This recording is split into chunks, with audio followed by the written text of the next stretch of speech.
Buenos días, soy Ana Trasancos Yáñez, una de las tutoras de Lengua y Literatura del nivel 1 y vamos a ver la clase virtual correspondiente al 9 de noviembre.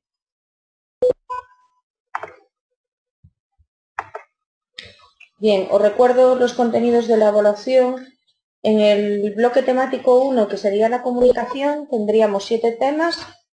Hemos visto 5, que son el tema 1, la comunicación y sus elementos, el tema 2, la tipología de textos, la exposición, el tema 3, la tipología de textos, la narración, el tema 4, que sería la descripción, y el 5, que es la argumentación. Hoy vamos a ver la tipología de textos, que es el diálogo.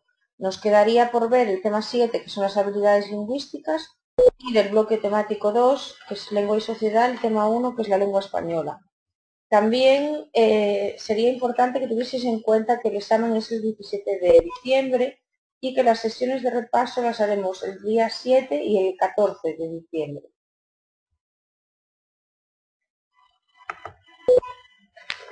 Bien, en este tema, bueno, supongo que tendréis el libro de texto delante. Si no lo tenéis es mejor que lo abráis, porque todos los epígrafes que vamos a tocar se corresponden exactamente con el libro de texto y os ayudará a estudiar. Entonces, en este tema, que vamos a ver la tipología de textos, que es el diálogo, hay unos conceptos que vamos a tratar. Vamos a tratar los tipos de diálogo, las formas que tenemos de comunicación oral, que son la comunicación oral espontánea y la comunicación oral planificada, también cómo se produce la reproducción del diálogo, los tipos de discurso y los tipos de conversadores. Estamos en la página 127 del libro de texto. Entonces, en el epígrafe número 1 tenemos una definición de lo que es el diálogo y nos dice que es el acto comunicativo por el cual dos o más interlocutores intercambian información verbalmente. En el libro os comenta, el diálogo consiste en el intercambio directo de información entre dos o más personas en el que se comunican pensamientos, ideas, opiniones, sentimientos, deseos y diferentes puntos de vista. El diálogo es básico en las obras teatrales, entonces tenemos que tener en cuenta que, por ejemplo, lo veremos después cómo se produce el diálogo en el teatro, pero lo que dice cada uno de los interlocutores va precedido por una raya. Bien, podemos distinguir dos tipos de diálogo. Es el punto 1.1, el diálogo oral y el diálogo escrito.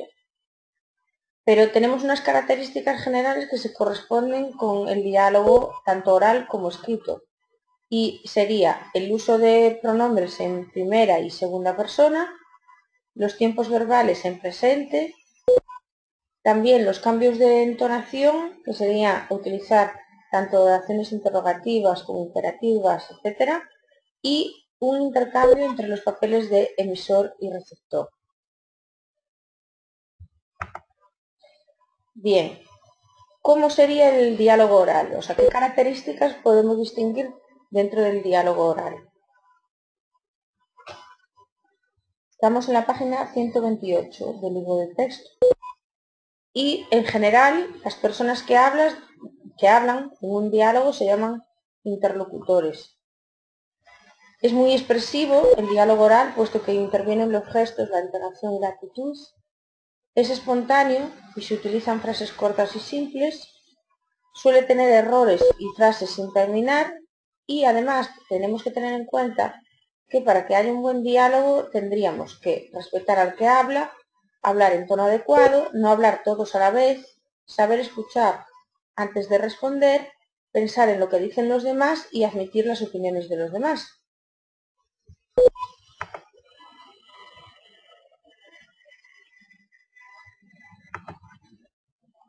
Bien. Pasamos al diálogo escrito, que sería la otra forma de diálogo, y también tiene unas características. Las características del diálogo escrito. Se utiliza, este tipo de diálogo se utiliza mucho en el cuento y la novela. ¿Para qué? Pues para dar vivacidad y autenticidad al relato.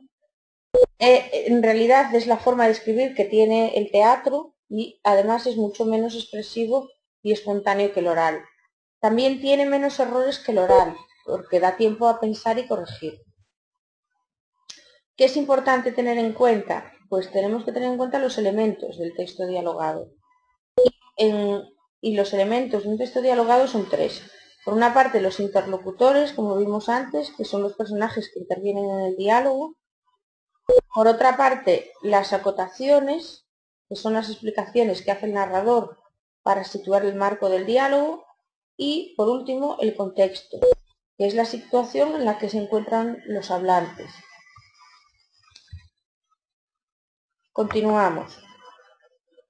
¿Qué formas tenemos de comunicación oral? En general se pueden distinguir dos formas o dos tipos de comunicación oral, la comunicación espontánea y la comunicación planificada. Tenéis un cuadro resumen en la página 129 del libro de texto. ¿Cómo es la comunicación oral espontánea o la conversación, que lo podemos llamar de las dos maneras?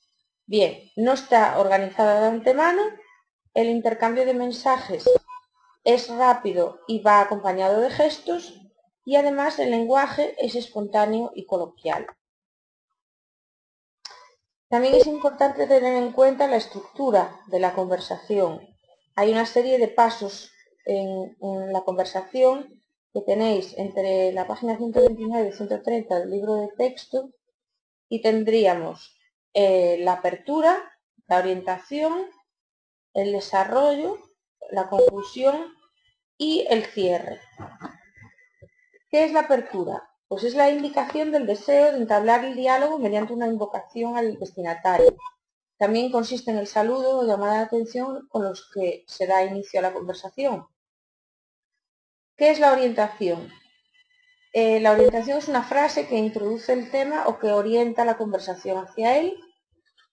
El desarrollo está formado por las distintas intervenciones de los interlocutores en los que estos intercambian sus opiniones sobre el tema inicial y van introduciendo temas nuevos durante el cual se puede incluir una secuencia narrativa, descriptiva, argumentativa, etc. Y la conclusión sería la clausura del tema para finalizar el diálogo o introducir un nuevo tema. Formará un nuevo núcleo transaccional. Y ya por último tenemos el cierre, que sería la parte final, en la que se da por concluida la conversación con alguna fórmula de despedida. Tenemos un ejemplo bastante claro en la página 130 del libro de texto. Bien, pasamos ahora a la comunicación oral planificada. ¿Qué tipos tenemos de comunicación oral planificada? Esto es importante que tengáis claro los tipos. Por una parte tenemos la comunicación oral planificada multidireccional y por otra la unidireccional. Multidireccional, pues en este tipo de comunicación se tiene planificado el tema de antemano, intervienen varios interlocutores, por eso es multidireccional, y con frecuencia es dirigido por un moderador. Hay varios tipos, los veremos más adelante, que sería el debate, la asamblea, el coloquio y la tertulia. ¿Y cuál es la comunicación oral planificada unidireccional? Pues aquí tendríamos un emisor que emite una comunicación oral planificada hacia varios oyentes. En este caso estamos hablando, por ejemplo, de un discurso, de una conferencia, etc. Vamos a ver entonces los tipos que vimos antes con más detenimiento. Y el primero de ellos sería el debate, que tenemos en la página 130-131 del libro de texto, y nos dice que el debate es un acto de comunicación oral en el que participan dos partes o más personas exponiendo diferentes ideas en torno a un tema que resulta especialmente polémico, para que sea posible la confrontación de opiniones.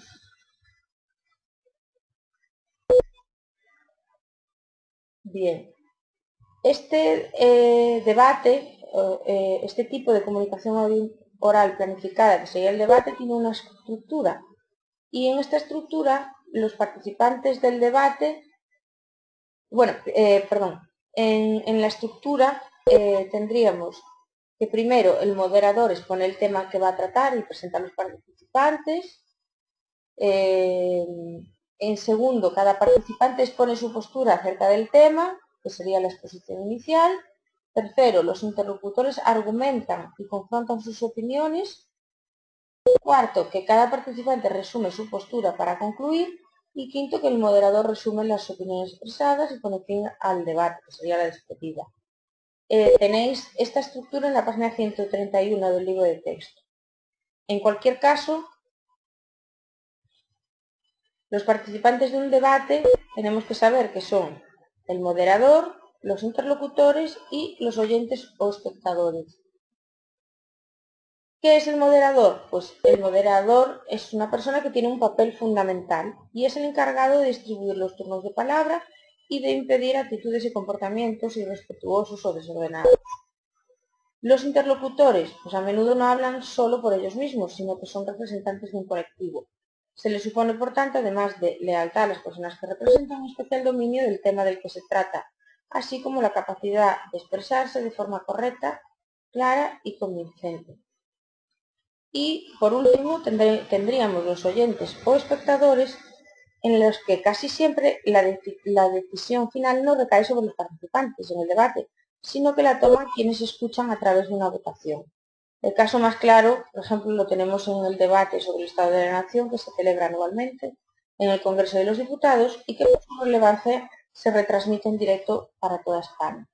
También hay una serie de características que tenéis numeradas en la página 132 que también pertenecerían al debate. Pasamos ahora a la tertulia.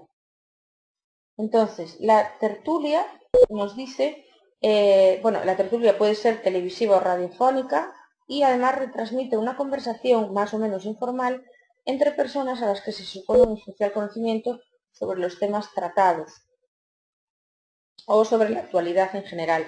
Aunque no es un debate, suele haber un responsable que hace las veces de moderador. Bueno, las tertulias pueden tratar temas muy diversos, pueden ir desde la política, la economía, la sociedad, la salud, los deportes, etc. ¿Qué tendríamos también dentro de este grupo? Tendríamos el coloquio. ¿Qué es el coloquio? Es una conversación entre más o dos personas que conversan sobre un determinado tópico. Es decir, un tema que puede plantearse en una situación real y que el intermediario, el moderador, puede ofrecer para que los participantes puedan desarrollarlo en ese diálogo. Al finalizar el coloquio deben concluir, es decir, emitir una opinión grupal o personal sobre el tema. El siguiente tipo de comunicación oral planificada sería la entrevista. En la entrevista tendríamos que una definición que sería que es un diálogo entre el periodista y la persona entrevistada, que suele ser alguien relevante. En el libro de texto nos dice, es un diálogo especial que sirve para que conozcamos mejor a una persona. Es una conversación organizada. En ella existe una persona, el entrevistador, que hace una serie de preguntas a otro, el entrevistado, con el fin de obtener información acerca de sus datos personales o los de alguien más, o para que exprese su opinión sobre algún tema. Existen dos modalidades de entrevista. Tenemos las modalidades, la modalidad oral, que son periodistas en televisión, en radio, de trabajo, oficiales, para solicitar alguna ayuda o beca, y profesionales, como el médico, el abogado, etc. Y las escritas, en las que las escritas resultan de la transcripción de la expresión oral a la escrita. Por ejemplo, las entrevistas que aparecen en las revistas, en la prensa, etc. Tenemos que tener en cuenta que en las entrevistas tenemos dos elementos también, que son el entrevistado, que normalmente es una persona importante que interesa a la gente. Debe evitarse el contestar con monosílabos y es más conveniente comentar las respuestas para reflejar nuestra personalidad. Y el entrevistador, que debe permanecer en un segundo plano y llevar las preguntas preparadas después de haberse informado sobre el personaje al que va a entrevistar. También, según el contenido de la entrevista, se distinguen declaraciones, que el entrevistado contesta a una serie de cuestiones breves realizadas por el entrevistador que tratan sobre un tema determinado.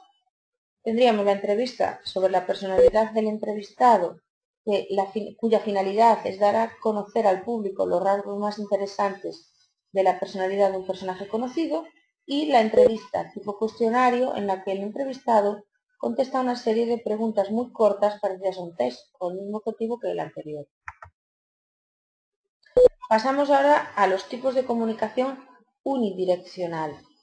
En este tipo de comunicación tenemos el discurso, que es una forma oral en la que un emisor se dirige a un auditorio con la finalidad de convencerle de algo o moverle a la acción. Este tipo de forma oral suele exigir una preparación escrita y puede tratar de diversos temas. Y después tenemos también la conferencia, que es un género oral de carácter expositivo en el cual una persona de prestigio desarrolla ante un auditorio un tema establecido previamente. La finalidad de la conferencia es transmitir los conocimientos de forma comprensiva para los receptores. Bien, pasamos ahora a la reproducción del diálogo. Pero la reproducción del diálogo es distinta según lo hagamos en la novela, por ejemplo, o en el teatro. Vamos a ver, por ejemplo, el diálogo en la novela. El diálogo en la narrativa sigue unas pautas ortográficas propias. Como regla general, cada vez que habla un personaje se empieza con una raya más larga que el guión y se acaba en un punto y aparte. Lo vemos en el ejemplo. ¿Quién está ahí? Soy María, he venido a ayudarte. Pero si después del personaje vuelve a hablar el narrador, sus palabras van precedidas de otra raya. Antes de ese guión no se deben poner puntos, ni comas, ni ningún otro signo de puntuación. Entonces, ¿quién está ahí? Después del personaje vuelve a hablar el narrador y dice, preguntó Juan, soy María, he venido a ayudarte, respondió su hermana. También las palabras del narrador pueden ir intercaladas entre rayas dentro del discurso del personaje. En el caso de este ejemplo sería, ¿quién está ahí? Preguntó Juan, sal para que pueda verte, soy María, respondió su hermana, he venido a ayudarte. ¿Cómo sería el diálogo en el teatro? Bueno, el diálogo teatral presenta ciertas diferencias respecto al diálogo narrativo. Las intervenciones de los personajes no van precedidas de una raya, como vimos antes, sino el nombre del personaje que habla. No existe un narrador propiamente dicho y ninguna palabra se pronuncia en la escena si no es a través de algún personaje. Estos ejemplos que vamos a ver son de Romeo y Julieta de William Shakespeare y dice Benvolio. Ya son las 9. Son fundamentales las acotaciones, que son las indicaciones del autor sobre entradas y salidas, movimiento, entonación, estado de ánimo de los personajes. Aparecen entre paréntesis dentro del discurso de los personajes y sin ellas el director de escena no sabría cómo debe montar la escena.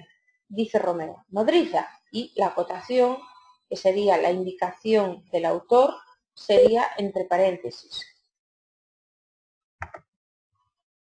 También cuando aparece la acotación aparte, quiere decir que lo que ese personaje dice a otro o incluso al público no es oído por los demás personajes que están en escena.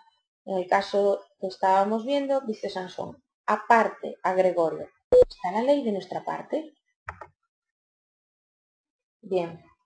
Hay 3 formas de transcribir los diálogos. Estamos en la página 135 del libro de texto y tenéis un esquema bastante resumido de estas 3 formas de transcribir los diálogos, que sería en estilo directo, en estilo indirecto y en estilo indirecto libre.